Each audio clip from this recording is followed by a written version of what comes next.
Hariom. This is the after this is the Advaita After Hours podcast, where we explore how spirituality influences our daily lives. Hariom. I am Rajesh, and in today's New Year's conversation, Narayanan, Shillika, Neha, and I reflect on our spiritual experiences from last year. We explore the concepts of swadhyaya, self study, and pravachana, teaching, while emphasizing the significance of recognizing the divine in everyday life. So sit back, listen, and reflect as you join us on this journey. Hariom, welcome everybody. Happy belated New Year. It's been almost a month and a half since we recorded something, but I think each of us actually individually have been on little trips on our own. So I think it'll be great to talk about that. As we kick off 2026, one thing that I think would be really great to think about is as this year comes to an end and we take stock of last year, what are some of the insights that we took away? And then as we approach 2026, where do you think we can go? So, Naranji, shall we start with you? Of course, yes, yes. So reflections of what happened, right? And it's always taking stock of what happened every year. Every year is different from every other year that happened, both in terms of how we evolve, in terms of how we do things. To me personally, it was 2025 was a year where again you plan to do a lot of things and not all gets done in the time that you decide. But 2025 was a year where I had a few things that I wanted to do in terms of things that I wanted to do for my spiritual thing. Um, Over ambitious sometimes when I put things together, but eventually I think I got a few things at least under control. I want to do a few things. I want to write about a few things. I was able to write that, not completely, but at least get a mental framework of what I should be doing. So that way it was good. And I don't really um, keep strong fixed deadlines or targets for anything that I do, because that is a recipe for disaster and disappointment. So take it as it comes, and therefore, no complaints about what happened. In terms of what to do, again, it's really over the last 10 years, at least 5-10 years. I have I have tried not to have resolutions for New Year as to, oh, this is what I want and this is what I will get accomplished. Go with the flow has been more of a happy place for me with respect to how I do things. But every day try to make it better than yesterday in terms of what you could do and what you want to do and how you do it. And therefore, I really have, in terms of writing, I have a few targets that I want to accomplish. If I accomplish that, great. If not, no worries. There is another year waiting for me. So I have a few things that I would like to do. But otherwise, every day is a new day. Before we move on, um, Shilika ji and I were talking about your writing. Um, why do you write? What does it do for you? And where does that fit into your journey overall? I don't know. Why do I write is a question that I've not been really able to answer. Um, Sometimes, see, there is a saying, right? He who can does, he who cannot teaches, right? Um, so, So you so teach why do material I write? science and Because you I've not. write. So what does that say about your career choice? No, that's what he who can does, he who cannot teaches. So that's what I said. In terms of writing, I probably think I write because I have nothing else to do. But otherwise, I really have no reason why I write. And I have told you this, right? I have no intention. I used to, when much younger, I wanted somebody to read what I write, but I really, at this point of time, have no intention of being read as well. and I send it only to few people that I think might enjoy it, or may like what I write. But there's no real excitement in having. There was a time when it was nice when somebody reads it and says, "Oh, it's great job." But right now, I don't really get that kick also, which sometimes is bad, right? Because you don't know what, like you asked, why are you writing? Because you don't even get that personal ego boost in writing too. So why do you write? I don't know. I mean, there are certain things that I think are so. One way I think is that some people like different people do things differently. I learn when I write more than when I read. I find clarity in what I have to learn when I write it out sometimes, and probably that is one good reason to get some new ideas and stuff. But otherwise, I don't know why I write, and I don't know why people read as well. So Neha ji? For me, I think personally, 2025 has been a year where my spiritual journey has taken a leap, honestly speaking. And I did a lot of texts in 2025. I had always started with Tattva Bodha and Bhagavad Gita. But in 2025, I discovered a lot more texts. And the more I listened to it, the more I realized that everything, as you have to evolve in this journey, everything really depends on the purity of your mind. And the purity of the mind can only be achieved through karma yoga. So that has been something that I have really tried to implement. And that is what I'm going to do in 2026 as well. As you all know, karma yoga is basically, kartavya nirmanam, doing your duties, samyak acharanam to the best of your abilities with Ishwar Arpan Buddhi and Ishwar Prasad Buddhi. It's not necessarily that every time, before doing an action, I'm just thinking, oh, I'm doing this for God. But honestly speaking, I have come to a realization that if there is a task in front of me, even the inspiration to do that task has to come from within. And it's not you that actually can sit and say, okay, I'm going to inspire myself. It doesn't usually happen like that. That inspiration just comes from within.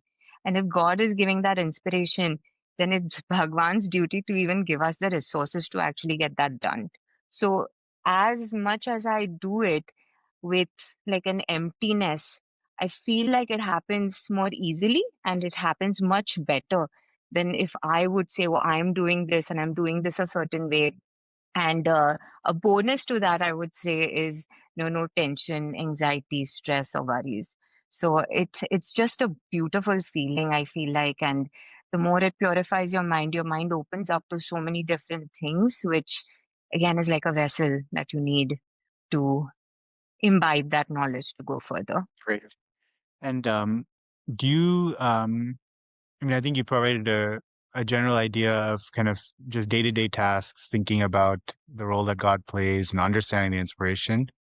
Were there any kind of major milestones or events that happened in 2025 that stood out to you as teaching moments in your journey? This is very personal to me, but I feel like, everybody meets their guru at some point.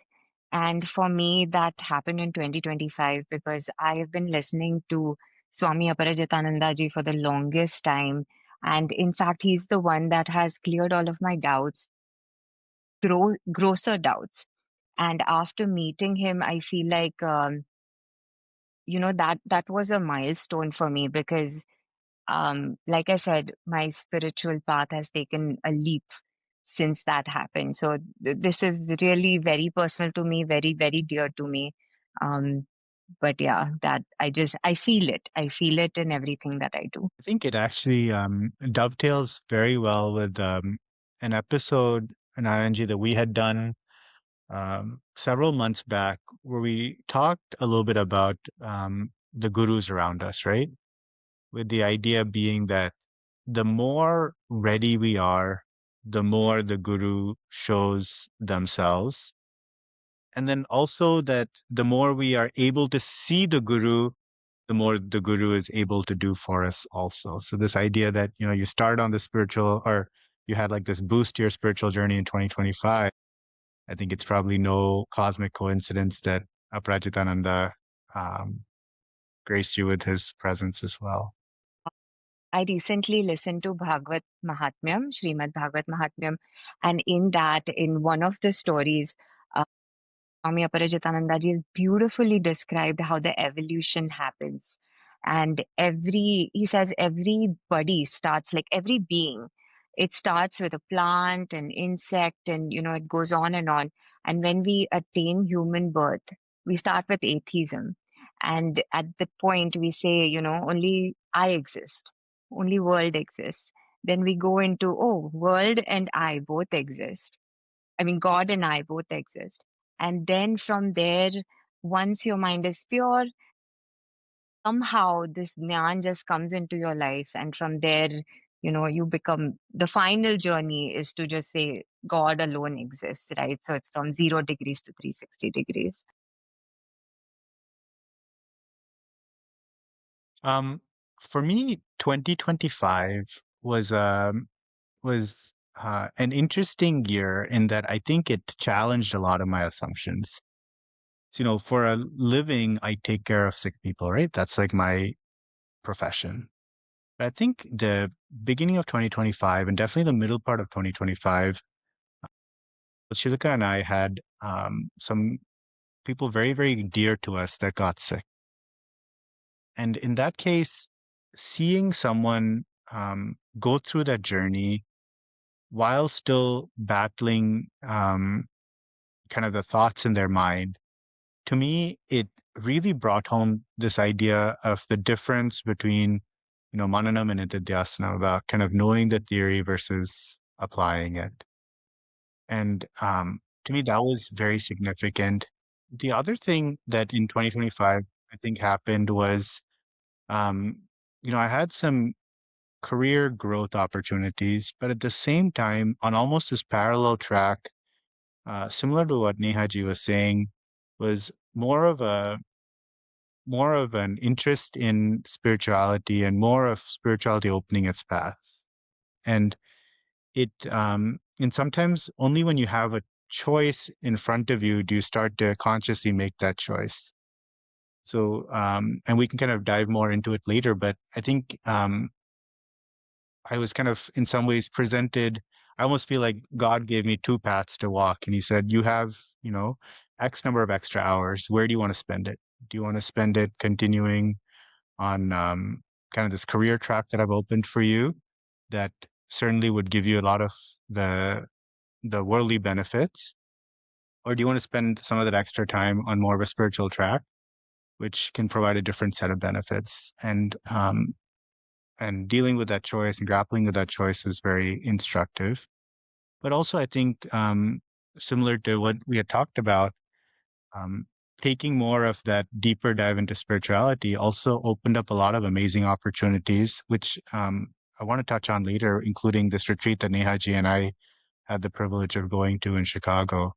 So that in some ways was kind of this culmination when I think back, and that culmination probably wouldn't have happened if it wasn't for these various choices that I was guided towards. So there's a lot we can unpack there a little bit later. I think that was big. And then to me, this was also a year of chitta shuddhi, and about, in some ways, preparing your mind for the discipline that it takes to discipline yourself, right? A lot of chitta shuddhi starts at a very gross level, but unless that gross discipline exists, you can't start to get the subtler discipline. But the important thing, and this is something that Shilkaji reminds me a lot about, is that we have to also remember why we're doing the chitta shuddhi, and the chitta shuddhi cannot become an end in itself. And I think that was another struggle that I faced in 2025 that I hope to kind of resolve more in 2026. So just kind of overall themes, but I think we can kind of go into any one of those as time goes on. Shilkaji, ready to take over? After listening to all three of you, I don't think I have anything quite as profound to say. I think 2025 was a beautiful year. It was a year where I had lots of very beautiful memories and so on.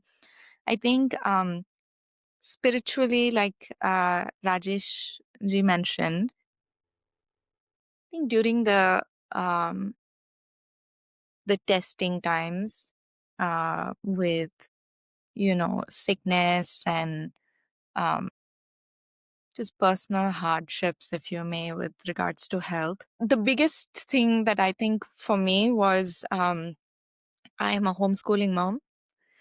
I've been homeschooling my children for the longest time.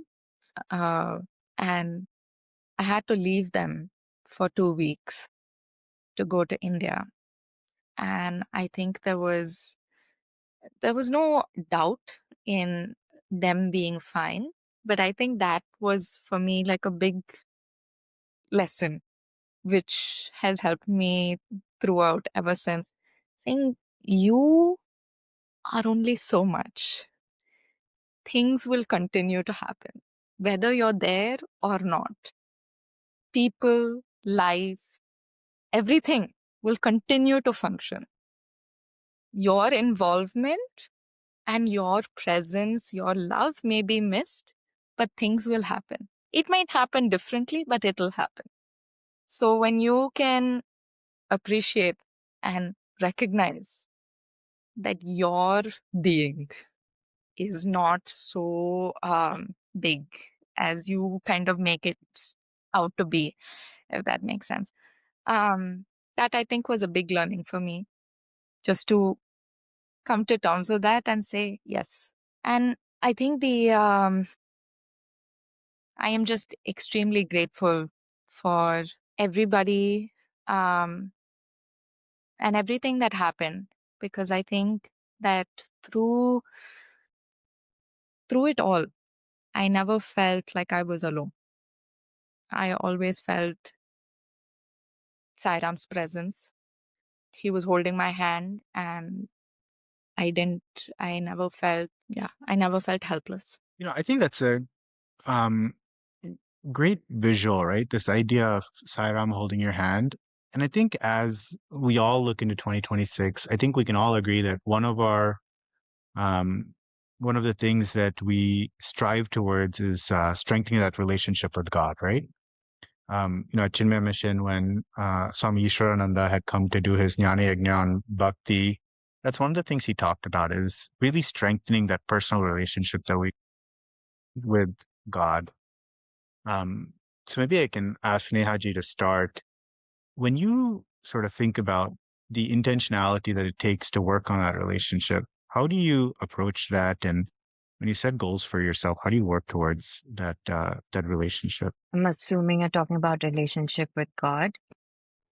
So I recently heard the first canto of Srimad Bhagavatam, where Swamiji talks about, in some context, he talks about the Anu, which is the smallest indivisible particle. And in our Vedanta, the Anu and the time it takes for the light to travel that particle is also given, right? So it goes from that smallest division to Kalpa. So Kalpa is 1,000 Chatur Yugas, and 1,000 Chatur Yugas, or 10 Chatur, or 1 Chatur Yuga is 10 yugas, which is 432,000 years. So think about that magnitude, right? And it is said that Brahmaji creates in one kalpa and then he sleeps in the next kalpa. So if you take all of that into consideration, and if you see Brahmaji's clock, in that clock, the lifespan of a human, which we assume is 100 years, is 0.001 milliseconds. Now you think about that, and then you think about the little things that happen in our life, right? If you think about it, when you wake up in the morning, that inspiration to get out of the bed, when you brush your teeth, you hold your toothbrush, you are not moving your muscles. You're just thinking, I'm going to hold my toothbrush. From that internal, all of the internal things that are happening with me to, you know, the earth being at the perfect distance from the sun. So, like everything external, the perfect humidity, the perfect temperature for us to survive, all of that, I feel like if it's not God, then who's doing all of this? So all that, I feel like once you bring that into your heart, that relationship automatically develops because although our existence is 0.001 milliseconds in the time of Lord Brahma, still if you think about it, God is always looking at you like you're his only child. And that whole idea just fills your heart up with so much love and so much compassion, that this ocean of mercy, he's just looking at me. So I feel like every time I bring that thought, that automatically helps, just fills me up with love towards Bhagwan. Yeah, I mean it's in some ways like an extended idea of gratitude, right? Meaning that in some ways something special doesn't have to happen for you to be thankful. Just the very fact that you look around and all of the many things that had to go right for that moment to exist itself is an act of one of the things I talk we have medical students and residents frequently when I operate. And obviously when they come studying, these are people that have like textbooks upon textbooks that they're going through and everything. And we look at like the anatomy of a human, and um, in business we talk about Six Sigma, right? And Six Sigma and all these kind of concepts about reducing error rates in processes or having fidelity of processes. If you think about how many children are born in any given year in conditions that are not controlled. So my cousin, he works for Intel, and he was talking about how some of the major events in Intel's chip processing have to do with weather, right? So you have a weather pattern. I think there's some Texas thing where there was a big wind in Texas and one dust particle got into a fab. And because of that fab, 3 weeks worth of chips had to get thrown away because one dust particle got in. So even under these super controlled circumstances, they're able to produce these 3 millimeter nanochips. Now you look at humans, right? You think about some of the horrible conditions in which some mothers have to bear a child, whether it's nutrition or stress, the condition in which they have to deliver a child. And you look at how many children it happens over and over again. And for the most part, what the accuracy rate is, I mean, it far outstrips any manufacturing process that we have. And so that's one of like my standard teaching points in the beginning of an operation, is just to admire the beauty with which existence itself happens. And this is nothing to say, Nehaji, of nature, all the other kind of extrapolations you made. But even if we look at our own body, the fact that it works, the fact that, like after a long day, we get tired, but our heart keeps on beating for the most part for the majority of our life. I think there truly is a lot of magnificence there. It's just a matter of, do we have the mental purity to see it all the time? Ananji? It's a very very powerful thought, like Nehaji said, the insignificance, right? When you look at again, same idea. She put in terms of kalpas and stuff, but if you look at even our observable stretch of the universe that we have, 200 trillion galaxies and each of them with 400 billion stars, and we are just one planet in one of those stars, and so it's a speck of dust, speck of a speck of a speck of a dust, and so in that sense it's insignificant. But look at the significance of us also. So if all of what Rajesh ji said, right, if all of these has to be clockwork like precision in such an insignificant part, then whatever we must be very significant. So there's this paradox of insignificance and significance that is put in the same thing, in the grand scheme of things, that we think we are insignificant, but we all have a role to play and role to do, and what empowers us and what makes us do what we have to. If you decode the whole story of karma, whole cycle of karma. Why should there be cycles of karma for all of those? Why should I be responsible for a certain duty when, if I'm so insignificant and so much a speck of dust, why should I be doing it, right? Why should it be my role? So as much as we are only specks of dust, each speck of dust, each drop of water has its own role to play. And that is the beauty of, for lack of a better word, God, that put in place this whole machinery, this whole, I mean, we think so much about.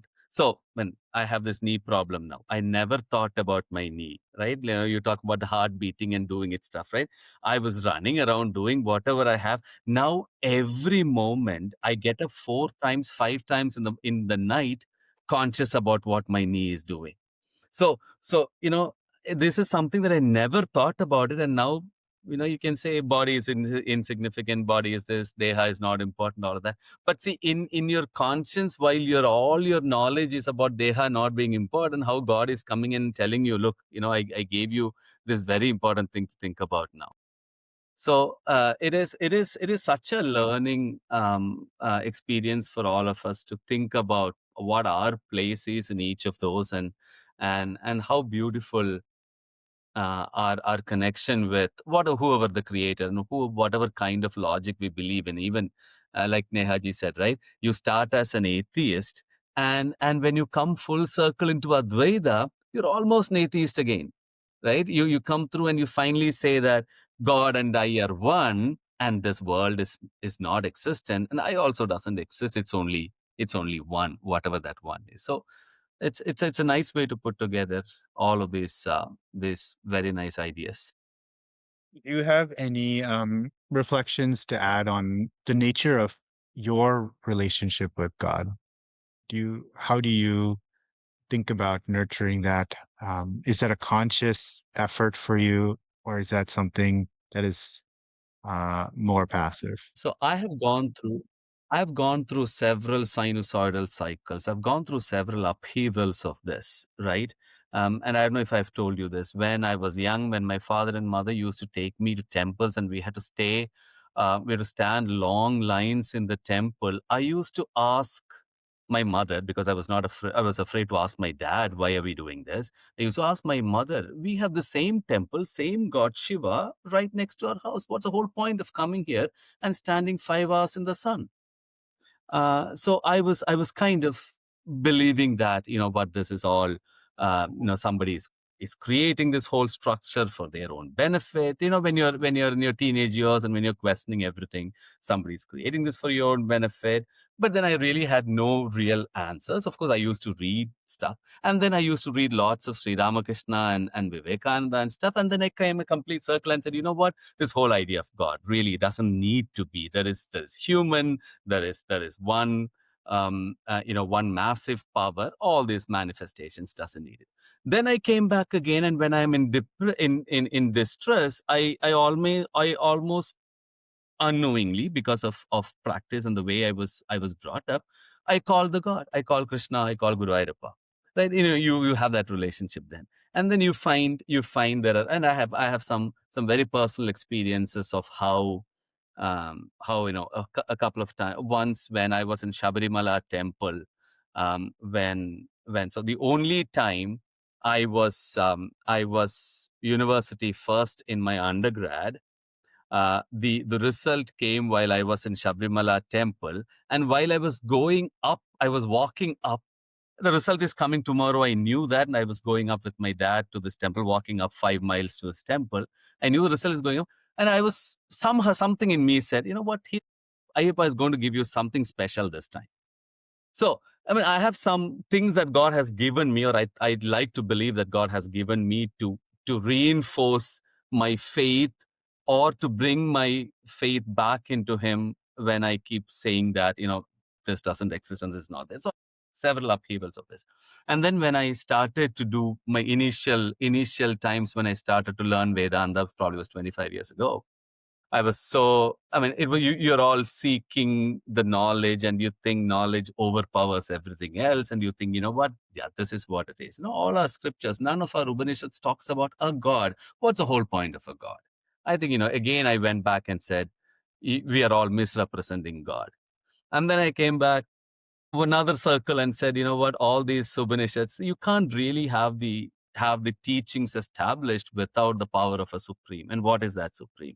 And now I'm at peace with myself, having conflicted myself in different ways. I'm at peace with myself saying, maybe there is God, maybe there is no God, but there is a power, there is something that is oneness that permeates all through. You can call it whatever it is. So my personal um, thought process has gone through several tosses and turns, but I think it's in equilibrium now. Yeah, let me go next, Shilika, before I come to you, just because I think I would say that I have had a similar experience to Naranji in that I think I've always my whole life over intellectualized the process of God and creation and finding things. And I think one of the things that was very significant was actually Ishrananda's visit and his Vedanta talk on bhakti, which even though I never knew I believed it, I think in a part of my mind, I believed that to be an oxymoron,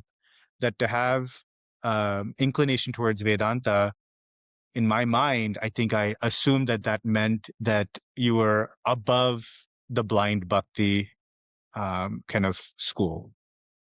And I think it was only in the course of his discourses and a lot of introspection afterwards that I realized how wrong I was. Um, I believe it was Swami Aparajitananda that used the analogy of the flower and the sun, right? In that he talked about how in the morning, each flower looks at the sun and says, "Hey, look, the sun rose just for me, just to nourish me and allow me to grow." But from the perspective of the sun's just like doing its thing, right? It's just coming up, happens to shower some light on the flowers. So that sense of perspective where both is true, right?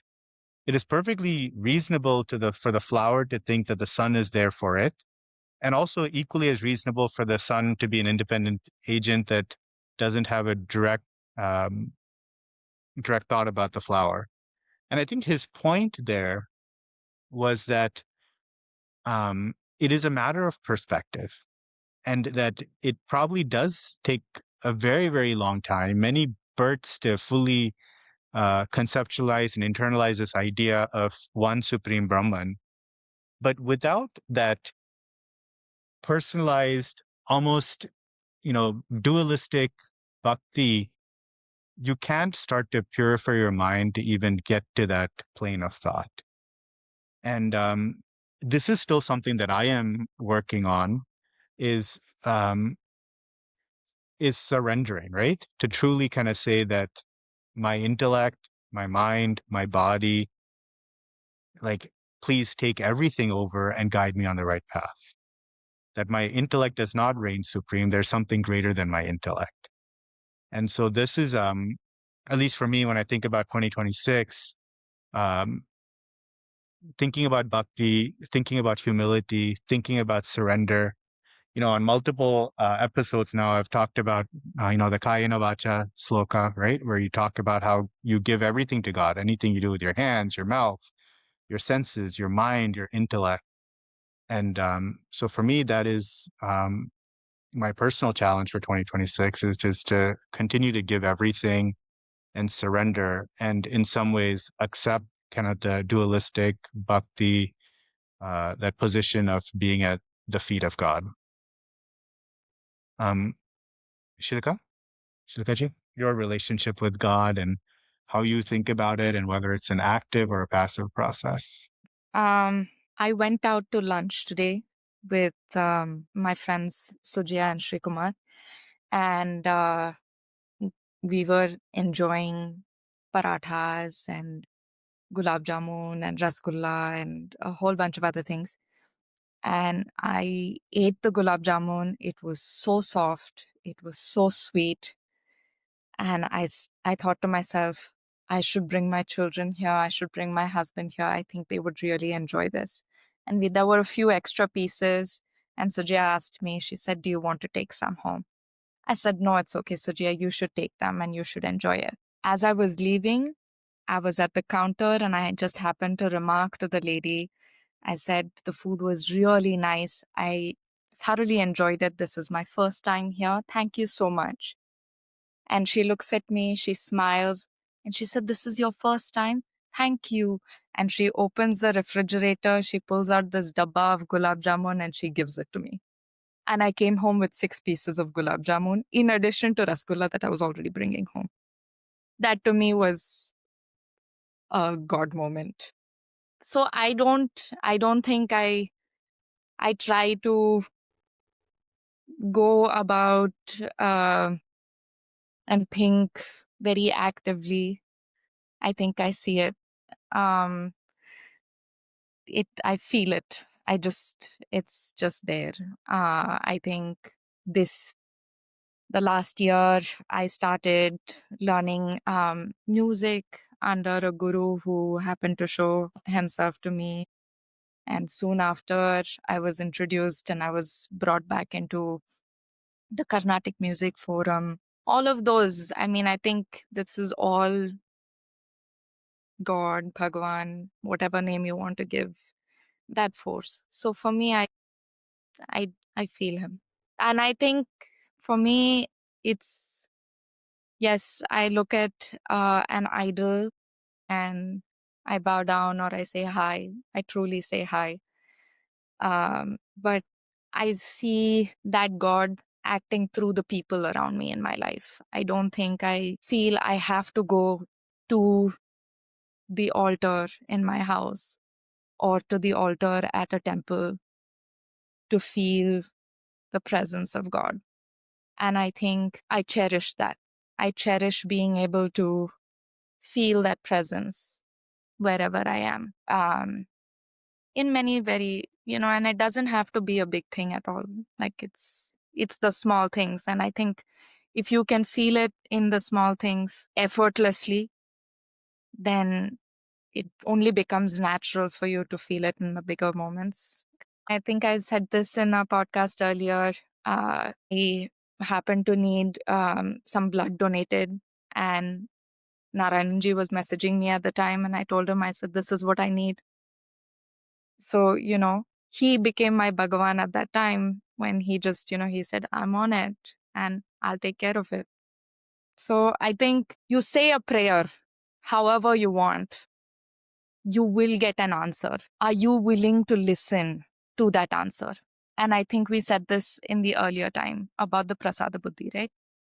We're talking about the answer being one of 4 possible ways. I mean, Swamiji Prajitanandaji had said it too. It can be yes, can be no, can be not now, and it can be there's something better. And so all your prayers, you say a prayer, it is going to get answered. Do you want to listen to that answer and accept it? I mean, that's on you. But Yeah. I think to your point and to Nehaji's point, Shilikaji, the real blessing is in recognizing these small moments, right? Because God is unbiased. God will give everybody everything that they need and they deserve. He's not going to be biased about, I'm going to give this more to this person. The blessing is if are we able to recognize it. So you are able to recognize that small gulab jamun moment, right? As are you able to recognize those small moments? And that's the distinction between somebody um, who thinks that God grants his wishes and somebody who doesn't think God grants his wishes. God grants everybody's wishes. Are we able to recognize that? On those same lines, it's that thing. I think it was Swami Ishwaranandaji who had said that if you empty yourself, like a flute, then Bhagwan's tune will play through you, right? So, and Swami Aparajitanandaji always talks about don't work towards self enhancement, work towards self effacement. Because everything that we think we are doing is because of that sense of I, that sense of doership, that feeling that, oh, I can actually achieve this, or, I can do this. If you start thinking about it in the sense that I truly cannot do anything unless there is a conducive environment around me, unless I have the resources, which are not really in my hands. It is in nature's hands, it's in the people around me, their hands, it's in the situations around me. Until we really see that, um, the ego automatically starts getting humble. And then you start seeing that it's actually all God's doing. I'm just here, an instrument. I mean, I was just thinking to myself, I think I've said this gulab jamun story right now. It happened just this morning, but I've already repeated this story to multiple people multiple times. And I'm thinking, I'm like that flower, right? Looking at that sunlight and saying the sun has come out for me. I'm just saying as a perspective. That lady at that cashier is probably not thinking too much about it, saying, this is what I did. I don't think she is. I certainly don't think she's going and repeating the story to multiple people saying, oh, this girl came up to me today and then I gave her a box of gulab jamun. But, I think it's somewhere, I think that goodness kind of spreads, that energy spreads. And yeah, so, wherever she is, whoever she is, I think I want to tell her, thank you. In this kind of last portion of time together, I want to transition the topic a little bit. Nehaji and I were very fortunate to go to this retreat in Chicago, where there were two texts that we covered, but one of the texts that Swami Aparajitananda covered was the Sikshavali, or the first chapter of the Taittiriya Upanishad. And in that, there was a extensive dialogue on, in some ways, what is the best act that one can do. And the conclusion of the text was swadhyaya pravachana, was the best act that one can do. Swadhyaya is knowledge or working towards knowledge of yourself. And then pravachanabhyam, or spreading that knowledge. So if we think about those two as the most valuable acts that we can spend our time doing, we talked a little bit about how we might try to do more swadhyaya, right? Like how we can try more self-effacement, how we can work towards recognizing God in the moments that God is showing themselves to us. In your mind, how can you start to look at that second aspect? And how do you think about that second aspect, spreading of that knowledge? There was one of the things that he mentioned in that pravachana phase. He said that if you start bringing or turning every discussion towards spirituality, then it acts like a disinfectant. And then people who don't want to get into it stop talking to you because they say this person is always talking about that. I absolutely love that because I feel like that, the people around you kind of decide your thoughts at some point, right? In some way, they will influence your thoughts. And we all know satsangatve nisangatve nirmohatvam, right? So ultimately, if you want to get to that goal, I feel like the more you think about it, I have realized that the more you talk about it, because if your thoughts obviously get converted into your words and your actions.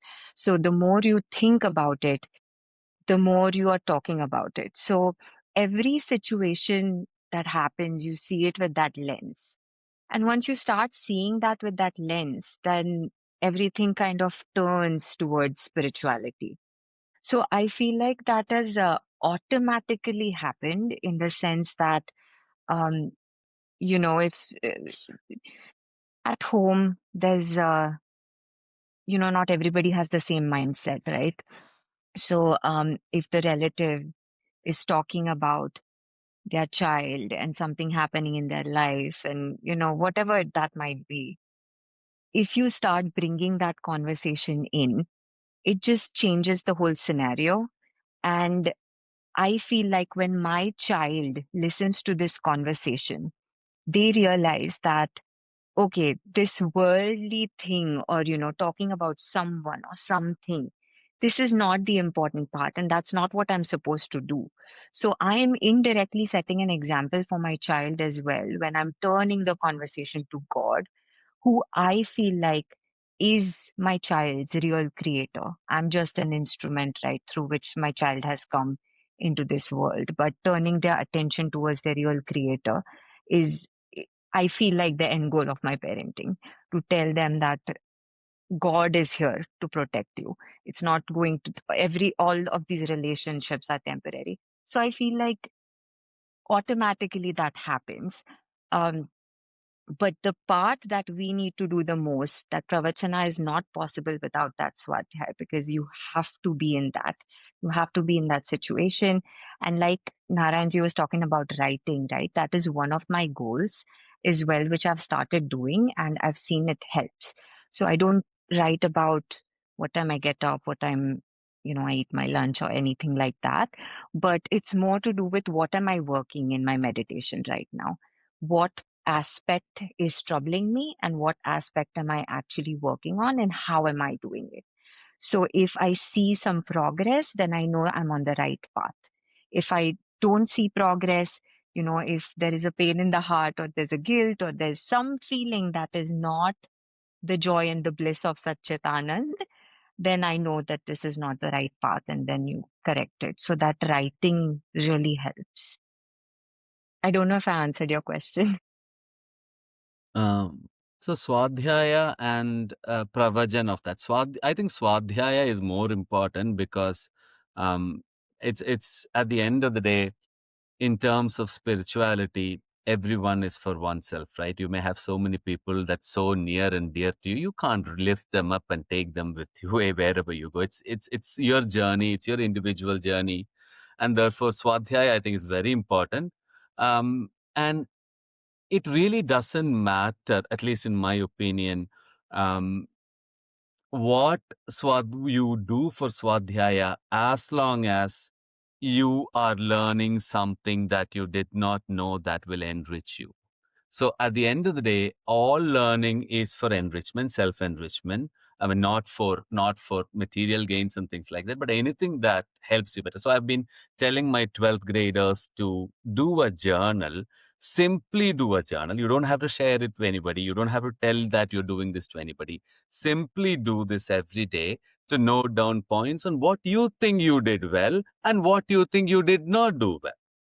And then a week later, can you see? A month later, can you see progress? Are you reducing the number of things that you did not do well? Are you increasing the number of things that you do well? Right? That is swadhyaya.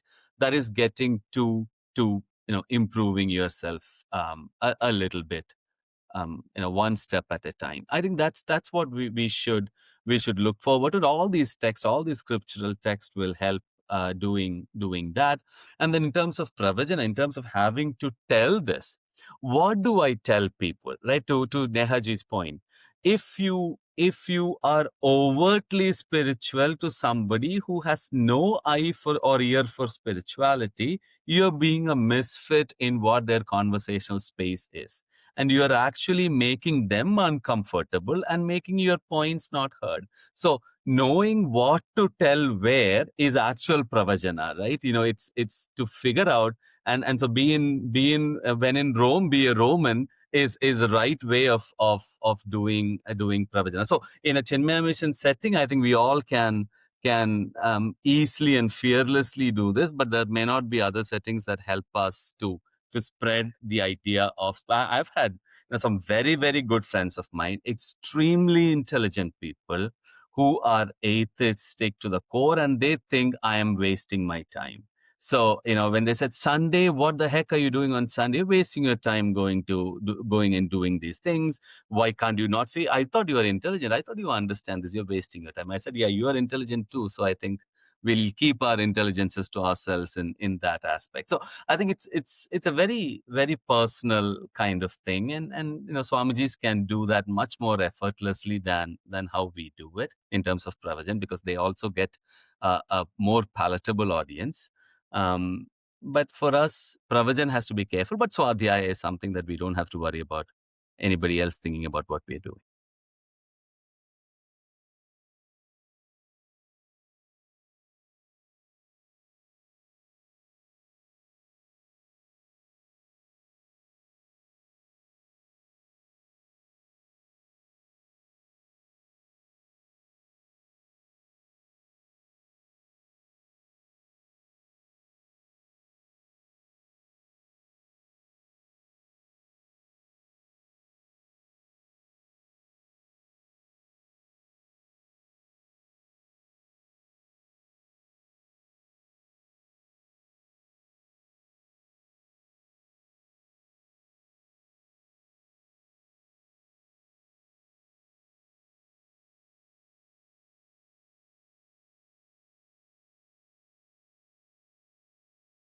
So what during COVID I did for about 10 friends of mine.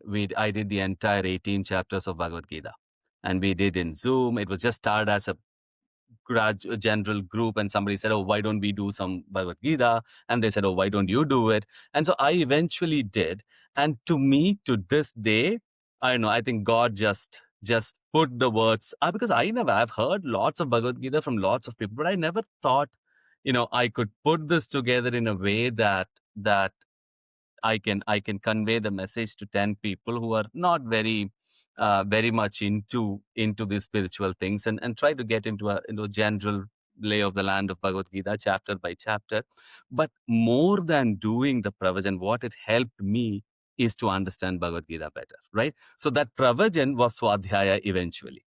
So I was trying to do the swadhyaya, but way more than how I could think about what I need to prepare for it, the actual delivery of an hour of this material was way more swadhyaya than how much ever I could have prepared myself for it. So I think that way it makes it much more easier. Which with 12th graders, I mean, I really love it because these kids bring in, when they are in a mood to talk. There are certain days where they refuse to open their mouths, but when they are in a mood to talk, they bring in a very rich range of ideas and perspectives that I can't I can't easily understand and appreciate straight away, because there is a 25 years gap between the time that they are growing up and things that they are exposed and that I was exposed to. But it's so revealing to hear them talk about. And as you see these students evolve, the happiest thing is to see these kids evolve, and these kids that you've been seeing from little kids in Balvihar coming in 12th grade and are able to elucidate these concepts, and can ask you questions and can really talk to you about some of these core Vedantic concepts. I think that is probably something that's why I say I will never trade 12th grade for anything else. Uh, that is the real blessing, sitting with those 10, 12 students in that class. With teachers satsang, it's much more easier because teachers they do a lot of things, and I'm just there giving my perspectives and just guiding. So and we are doing Narada Bhakti Sutra now, which is so I again, blessings come in different ways. So I was trying to push everybody towards aparokshanubhuti or dridrishya viveka, right? Because again, intellectualizing everything as we do, that was much more palatable, much more easier for me to get arguments. And dridrishya is beautiful, right? You go through this logic of decoding one behind the other and one behind the other. It was all very nice. But then Ramaniji vetoed it and said we need something that's more bhakti. Why don't you Narada Bhakti Sutra? And I'm really loving it because that book is such a gem. And I'm really blaming myself for not having read this. That book was on my shelf for the last 10 years, and for not reading it. Well, again, everything has a time. So again, it's that swadhyaya, like I said, more than pravachan, it's a swadhyaya that brings you that comfort and enjoyment.